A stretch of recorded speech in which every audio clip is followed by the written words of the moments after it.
BRS party గత దాదాపు మనం చూస్తాం ఈ 2-3 రోజులుగా చూస్తే కాంగ్రెస్ పైన తీవ్ర స్థాయిలో ఫైర్ అవుతుంది. మీరు ప్రజలకు మోసం చేసి అధికారంలోకి వచ్చారు, సో మీరు పార్లమెంట్ ఎన్నికల్లో మీరు చూపిస్తా అంటే మీరు ఈ 6 గ్యారంటీలు అమలు చేయకుంటే రేపు జరిగే పార్లమెంట్ ఎన్నికల్లో ఏమన్నా మీకు మైనస్ అవుతుందా? ఈ రకంగా అంటున్నాము.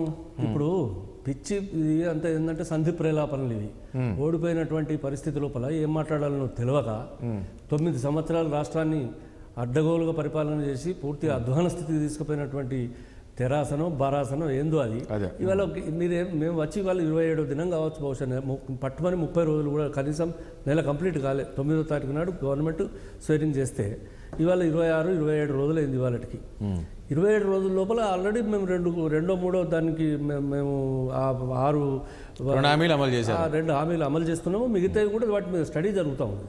ఏం చేయాలి ఏం కథ 100 రోజుల లోపల మేము ఇచ్చినటువంటి హామీలన్నింటినీ కూడా నెరవేర్చమని ముఖ్యమంత్రిగా మరి రేవంత్ రెడ్డి గారు చాలా స్పష్టంగా విస్పష్టంగా ప్రతిసారి చెప్తూనే ఉన్నారు.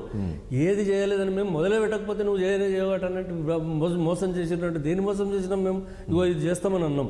కాంగ్రెస్ పార్టీ ఏది చేస్తామని ఏది చేయలేదనేది చెప్పే అవకాశం ఇవాళ భారత దగ్గర లేదు. ఎందుకు లేదంటే ఏది చేయని 9 సంవత్సరాల అప్రజాస్వామికమైనటువంటి ప్రజాప్రభుత్వానికి ప్రభుత్వానికి నాయకత్వం వహించినటువంటి వాళ్ళు ఇవాళ టీఆర్ఎస్ వాళ్ళకి ఏం మాట్లాడే నైతికత అర్హత కూడా లేదు. ఇవాళ మేము గ్రామాలలో పోయి మొత్తం గ్రామీణ ప్రాంతాలు మాత్రమే కాకుండా పట్టణ ప్రాంతాలలో కూడా వార్డుగా వీధిలో ఇల్లు కూడా ఇవాళ మేము బయటకు వచ్చి మీకు ఉన్నటువంటి సమస్యలను చెప్పమని చెప్పి వాళ్ళు ఇచ్చినటువంటి దరఖాస్తులకు రసీదులు ఇచ్చి బాధప్తా వాటిని ఏ విధంగా పరిష్కరించాలని ఏ అధికారి కూడా ఇవాళ రేపు సాయంత్రం దాకా ఆఫీసులలో కూర్చోకుండా రోడ్ల మీదకి తీసుకొచ్చి ప్రభుత్వాన్ని మీ ఇళ్ల ముందుకు తెస్తామని చెప్పి ఏదైతే మేము మాట్లాడినామో ఆ ప్రకారంగా ఇవాళ మేము తెచ్చి పనిచేసి చూపిస్తున్నాం. మాకు ఇంకా చాలా సమయం ఉన్నది. బహుశా నేను అనుకుంటా ఫిబ్రవరి ఆఖరి వారంలో నోటిఫికేషన్ వస్తుంది కావచ్చు, లేదా మార్చి. వీళ్ళు బీఆర్ఎస్ శ్రేణులు చెప్పేది కూడా మీరు త్వరగా ఇచ్చేది ఏది ఉందో అవన్నీ కూడా మీరు చేయండి, మళ్ళీ తర్వాత నోటిఫికేషన్ వస్తాయి, ఎన్నికల కోడ్ వస్తాయి, అవన్నీ మీరు అమలు చేయరు కదా. ఇప్పుడు ఎన్నికల కోడ్ ఎప్పుడు వస్తుంది అనే దాని కొరకు మేము మొన్నటి ఎలక్షన్లలో ఇది ఇవ్వలేదు. పార్లమెంట్ ఎలక్షన్లు రేపే వాళ్ళు పెడతారు, మార్చిలో పెడతారా ఏప్రిల్లో పెడతారా అనే దాని కొరకు మేము ఆనాడు ఇచ్చింది కాదు. శ్రీమతి సోనియా గాంధీ గారి నాయకత్వం లోపల ఇది కాంగ్రెస్ పార్టీ జాతీయ స్థాయి నాయకురాలు మా అధినేత్రి ఇచ్చినటువంటి ఒక అయితే ఒక మాట. దీనికి ఇప్పుడు సోనియా గాంధీ గారిని ప్రజలు విశ్వసించేటువంటి అవకాశం 100% ఎందుకంటే ఎందుకు తెలంగాణలో ఆమె పోటీ చేపిస్తున్నారు చెప్తున్నా నేను. 100% సోనియా గాంధీని ప్రజలు విశ్వసిస్తారు. ఎందుకంటే ఆనాడు కరీంనగర్ జిల్లా లోపల మాట్లాడినటువంటి ఒక మాటకు కట్టుబడి తెలంగాణ ప్రజల కోరికలు ఆకాంక్షలు మాకు తెలుసు, వాళ్ళకి ఏం కావాలో నేను తప్పకుండా చేస్తా అని చెప్పి పాపం ఆమె పార్లమెంట్ లోపల మా ప్రభుత్వం ఉంటే మా సుష్మా స్వరాజ్ గారితో మాట్లాడి ఆనాడు తెలంగాణ అనేటువంటి ఒక రాష్ట్రాన్ని ఏర్పాటు చేసినటువంటి ఘనత ఈనాడు శ్రీమతి సోనియా గాంధీ గారికి ఉన్నది. అందుకొరకు రేవంత్ రెడ్డి గారికి తర్వాత మిగతా క్యాడర్ అందరికీ కూడా తెలంగాణలో పోటీ చేయాలని అంటే ఆమెకి ఇక్కడ దేశంలో సీట్లు లేవని కాదు, తెలంగాణ సృష్టికర్త ఇవాళ శ్రీమతి సోనియా గాంధీ. ఎవరు కాదన్నా అవునన్నా ఇది పచ్చి నిజం. కాబట్టి దీని మీద తెలంగాణ ప్రజలు తప్పకుండా ఆమెకు ఒక గిఫ్ట్ ఇవ్వాలి. పార్లమెంట్ నుంచి ఇంతకుముందు వాళ్ళ అత్తగారు ఇందిరాగాంధీ గారు మెదక్ పార్లమెంట్ నుంచి పోటీ చేశారు.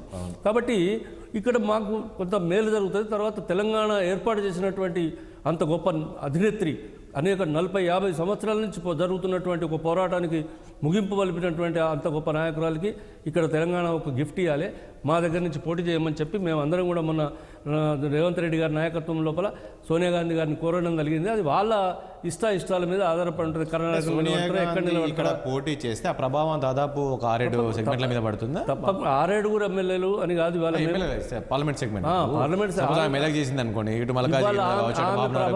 ఆమె ప్రభావము 17 పార్లమెంట్ సీట్ల మీద ఉన్నదని నేను చెప్తా ఉన్నా. తర్వాత 16 కూడా కాదు, 17 సీట్ల కొరకు కూడా మేము పోటీ చేయడానికి తర్వాత మేము గెలుస్తామనేటువంటి విశ్వాసంతో పనిచేస్తాం. ఎందుకంటే ఒకే ఒక సోనియా గాంధీ గారిని నమ్మేటువంటి అవకాశం ఉన్నది వాళ్ళు. ఎందుకంటే ఆమె ఎన్నడో ఒకనాడు కరీంనగర్లో చెప్పినటువంటి మాట కట్టుబడి ఆంధ్రాలో తెలంగాణలో కాంగ్రెస్ పార్టీ ధ్వంసమైపోయి మొత్తం ఇవాళ మా చేతిలో లేకుండా పోయేటువంటి పరిస్థితి ఏర్పడ్డా కూడా ఎంత నష్టమైన రాని ప్రజలకు ఇచ్చినటువంటి మాట నుంచి నేను వెనుకకు మలగా అని చెప్పి మొండి పట్టుదలతోని ఇవాళ తెలంగాణ ఇచ్చినటువంటి అధినేత్రి శ్రీమతి సోనియా గాంధీ గారు. అందుకొరకు ఆమె ఇవాళ ఏ మాట చెప్పినా కూడా ఇవాళ ప్రజలు విశ్వసనీయంగా తీసుకోవడానికి సిద్ధంగా ఉన్నారు. ఎన్నడో కాంగ్రెస్ పార్టీ చెప్పింది ఇందిరమ్మ ఇండ్లు అని. ఇవాళ మళ్ళీ ఇందిరమ్మ ఇండ్ల పేరు మీద మేము కార్యక్రమం తీసుకుంటున్నాం. ఇవాళ గ్రామాలలో పోతే గవ్వే ఇందిరమ్మ ఇళ్ళు ఉన్నాయి. ఇవాళ భారతీయ జనతా పార్టీ కట్టించిన ఇంట్లో లేకపోతే ఇంకా టీఆర్ఎస్ కట్టించిన ఇంట్లో ఎక్కడ ఉంటే అవన్నీ కూలిపోయి అవశేషాలు మిగిలినాయి తప్ప ఎక్కడేం లేవు. ఆనాటి ఇందిరమ్మ ఇండ్లే ఇవాళ ఉన్నాయి. ఆనాడు భూ పంపిణీ కార్యక్రమం ఏదైతే జరిగిందో అది ఇవాళ జరగబోతూ ఉన్నది. ఇవాళ 9 సంవత్సరాల కాలం 6.5 లక్షల కోట్ల రూపాయలు అప్పు చేసి నియోజకవర్గానికి 1 లక్ష ఎకరాలు నీళ్లు వారిస్తామని చెప్తే ఇవాళ ఎట్లా సోనియా గాంధీ గారు ఇప్పుడు ఎక్కడి నుంచి పోటీ చేస్తారు? మెదకేనా లేక మల్కాజ్గిరి? నా స్థాయి కాదు మేము చెప్పేవాళ్ళం. అందుకే నేను ఒకటే మాట తమరికి నేను ఏం చెప్తున్నా అంటే ఈ తెలంగాణ ప్రజలకు మీ ద్వారా సోనియా గాంధీకి తెలంగాణ ప్రజలం రుణపడి ఉన్నాము. సోనియా గాంధీ గారికి తప్పకుండా ఇక్కడ మనం ఇక్కడి నుంచి గెలిపించి పంపించవలసినటువంటి బాధ్యత తీసుకోవాలి. ఆమె దయతలిచి ఇక్కడ నిలబడ్డట్టయితే ఇక్కడ ఉన్నటువంటి తెలంగాణ మాత్రమే కాదు, తెలంగాణలో ఉండేటువంటి ప్రతి ఒక్క కాంగ్రెస్ పార్టీ అని కాదు, ప్రజలందరూ కూడా ఇవాళ తెలంగాణ సోనియా గాంధీ గారికి మంగళ నీరాంజనాలు ఇచ్చారు.